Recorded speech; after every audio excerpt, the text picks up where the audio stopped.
All right, next guest, a two-time NCAA national football champion and two-time winner of the prestigious John Mackey Award that goes to the best tight end in the country. He is Georgia tight end Brock Bowers. Yeah. Brock, welcome. How are you? Good. Thank you for having me. Brock Bowers is one of the few people that comes into college football, and as a freshman, you go, he shouldn't have to stay 3 years, right? We still talk about that every now and then, right? Where there's a player that you were ready to go, Mr. Big Time guy right from the start. I just want to tell you how impressed I was with your career. Like, you were one of those guys that popped the second I watched TV. Yeah, well, thank you. Yeah. Thank you. Yeah. Where the hell did you get all this talent? Who is it? Who's in your family? Is the mom the beast? Is the dad the beast? Who is it? That's actually an argument between my parents. They both played college sports. My dad played college football. My mom played college softball. But my mom always likes to say I got my athleticism from her side. So Right. it's always an argument. So go with the mom. Yeah. Go with mom. Yeah. The hell Yeah. with dad. What was the point, Brock, when you were growing up where you were like, okay, I got something special too? It's hard to say. I mean, I always there's always kind of like this doubt, and I just kept working, and it just tried to be the best, and I mean, just ended up kept working. It worked out for me. Georgia, what else was in the running between Georgia? Where were you down to when you were making these type of decisions a few years ago? I was down to a couple schools. I mean, Washington, Notre Dame, maybe UCLA was included in there. But just kind of after looking at my options, and I wanted to play with the best and be on a winning team. So, I mean, I just decided Georgia. Yeah, well, you picked the right one. Yeah. I mean, first off, let me just say this one more time. The fact that you guys weren't in the Final Four this year is one of the dumbest things in American sports history. It really is. I mean, you dominated college football for 3 years, and you lose one game, and they go, no, you can't get in the Final Four.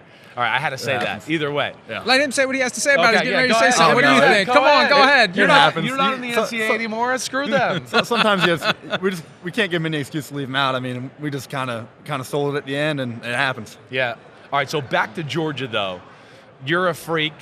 You got all these other freaks growing on trees there. Mm-hmm. Give me, the top two freakiest guys through your time in Georgia, right? Offense, defense, I don't care who it was.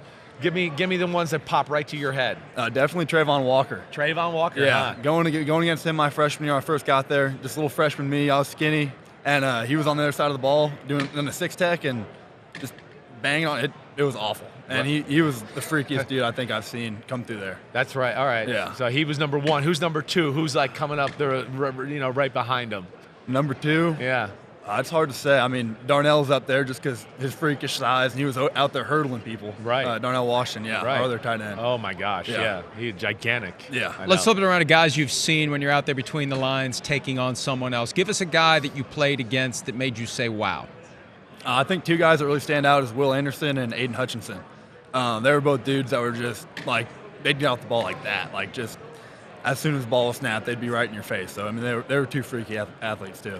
Yeah. You grew up in the Napa Valley area, right? Oh, yeah. So are you a Niners fan? Or a Raiders fan? All my family's Niners fans, so, yeah, kind of Niners. So you'll be rooting for them this week. Oh, yeah. Okay. All right. And then, you got a little George Kittle about you, right? Who's your guy that you kind of look at in the NFL and go, ooh, I want my game to be like him? I mean, I know you want to be better than him, but, who do you model yourself after? I mean, I love watching Kittle. I love watching Kelsey. Those are the two of the main guys. I mean, they're both playing this weekend, so I'm excited to watch that. Yeah. And, those are the two main guys I try to model my game after. Yeah. Is there a team that you're eyeballing for your future in the NFL? I know you can't control it, but if you could, where would you want to go?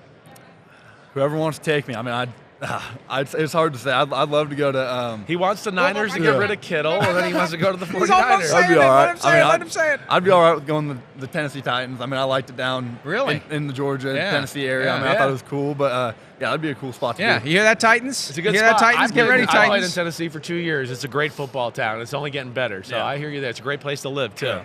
That'd be cool to do. All right, so you had the injury at the end of your year, right? You missed the SEC championship game. You played the SEC championship. You missed the bowl game. Yeah. Where are we at? We feeling good? We're on total combine mode right now? Yeah, we're a lot better. Full speed going, just getting after it training-wise, and just got it all healed up and ready to rock. And training-wise means you're doing all that crap that they make you do in Indianapolis where you got to do touch your toes and run and cone drill and this, that. And you're doing all those things so you can get the best possible times?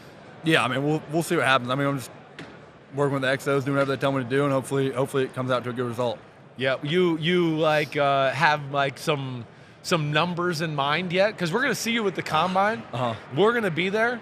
And I'm going to grill probably won't want to talk to us again. I'm going to grill your ass when you get there again, just so you know. We're going to make sure you're in shape properly, too. But, like, do you expect to run a 4.5 in the 40? I mean, are you expecting that? I know I don't want to put pressure on you, but. Yeah, I mean, it's hard to say. I mean, the low 4.6s, 4.5-ish, you think you're going to be in those ranges? We'll see. Yeah, we'll see. We'll see, I guess. All right, you're so humble, you. Yeah. Look at this freak of nature humble guy over here. Let me ask you about somebody else then. Kirby Smart, your head coach. How do you think he would fare if he would make the jump to the NFL at some point?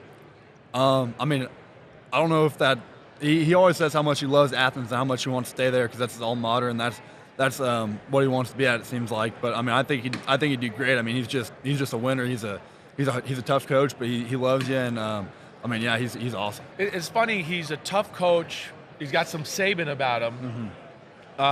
He talks tougher on the microphone than maybe even Saban, and I'm not even trying to be funny. Yeah. But can you joke with him at all? Like, can you have fun with Kirby? Like, sometimes you see the Bama players making fun of Nick Saban, and he can, like, Kirby sometimes I feel like wouldn't be, like, he's the general. He doesn't want that. Yeah, sometimes we kind of try to stray away from that. Right. But it depends on the moment. Like, if we're in practice and he's yelling at somebody, you don't want to be, like, in his eyeyesight because he'll jump right on you. But, yeah, I mean, it depends on the moment, I feel like. What's the worst you've gotten from him? I think it was my freshman year.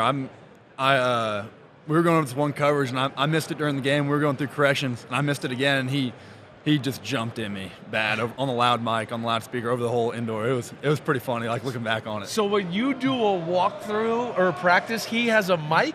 Oh, yeah, he's walking around the practice field with the mic. I mean, you'll be on the opposite field, and he'll call out your name, and you'll be like, "What? Is God talking?" Yeah, it's yes, it is God. As far as they're concerned, yes. Football, it is God. God can't help you now. Give us your Auto Trader pitch. I mean, going to the NFL, I'm going to be pretty busy, and I mean, they're just going to help me. Probably first purchase is going to be a car, so I mean, they're just going to help me out, streamlining that process and making it easy for me so I can just spend most of my time focusing on training and getting ready for the season. So they're just making buying the cars easy. Man, he's so good. focused. Well he doesn't even want to think about the cars. He just wants Auto Trader to get him lined up. Just for have him. him show up. I like that's laser focus right there. I like that, man. I really do. All right, well, Brock, we wish you all the best. We will see you in Indianapolis unless you see us first and run the other way, which you very well might do. Brock Bowers, Georgia tight end, on his way to the NFL. Hi, it's Mike Florio. Thanks for watching PFT on YouTube. Hit subscribe for the latest news and analysis from Pro Football Talk.